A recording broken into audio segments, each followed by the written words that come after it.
आपके ऊपर लोड बहुत ज्यादा है, ये मैं मानता हूं। क्लासेस का लोड है, ठीक है। पुराने रिवीजन के लिए आपको उतना भरपूर वक्त नहीं मिल पाता है, ठीक है, क्योंकि जो है करंट क्लासेस में चैप्टर कुछ और चलता है, उसी में ही आप लोग इतना ज्यादा इन्वॉल्व हो रहते हो होमवर्क वगैरह में। मैं मानता हूँ लोड ज्यादा है आपके ऊपर, ठीक है। लेकिन इसको लेके जो है ज्यादा परेशान होने की जरूरत नहीं। मैं आपसे ये बात बोलूंगा, अभी बस अपना बेस्ट करते रहो, जितना बेस्ट कर सकते हो उतना बेस्ट करते रहो, ठीक है, ठीक है।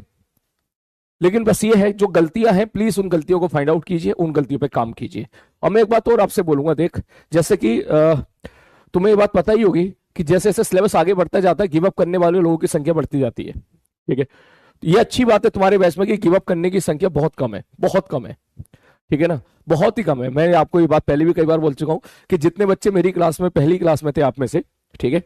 ठीक है, वो बच्चे मैक्सिमम बच्चे रिटेन, अभी तक रिटेन है, अभी तक रिटेन है। अभी तू ऑलरेडी बहुत सारे बच्चों से आगे निकल चुका है, ठीक है ना,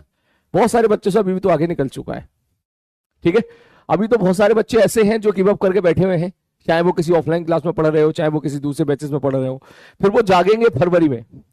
ठीक है ना, वो जनवरी फरवरी में जागेंगे, फिर जनवरी फरवरी में वापस रिस्टार्ट करेंगे, वापस मेहनत करेंगे, ठीक है, वन शॉट से पढ़ेंगे, खूब मेहनत करेंगे, ठीक है। लेकिन तू उन सबसे आगे रहेगा, अरे बात समझ में, तू उन सबसे आगे रहेगा, क्योंकि वो लोग जब सिलेबस कंप्लीट करेंगे अपना, ठीक है, फरवरी में मार्च में, ठीक है, सिलेबस कंप्लीट करेंगे तो उसके बाद, अरे बात समझ में, ठीक है, उसके बाद फिर जाके वो पहले स्टेप को क्लियर करेंगे। जो पहला स्टेप बोलते हैं भाई अपना सिलेबस तो क्लियर हो कम से कम, ठीक है ना, तो वो पहली सीढ़ी होगी, जो तेरी पहली सीढ़ी अभी यहां पर पूरी होती जा रही है, ठीक है ना, तो वो अपनी पहली सीढ़ी उस टाइम पे पार करेंगे, उस वक्त पार करेंगे,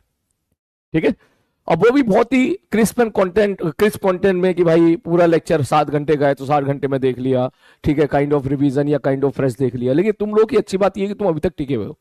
ऐसे ही टिके रहो, ठीक है। मैं फिर से बोल देता हूं, जब तुम्हारा फरवरी में सिलेबस कंप्लीट हो जाएगा, तुम मेंटली फ्री हो जाओगे, ठीक है, तब और ज्यादा एग्रेसिव हो जाना, तब अपने टेस्ट पर और ज्यादा तुम लोग फोकस कर पाओगे कि चलो हमारा सिलेबस कंप्लीट हो गया, हमें सारे फॉर्मूले आते हैं, हमें सारे कंसेप्ट क्लियर है, अब हम थोड़ा सा इस बात पर फोकस करें कि टेस्ट के मार्क्स कैसे बढ़ाए जाए।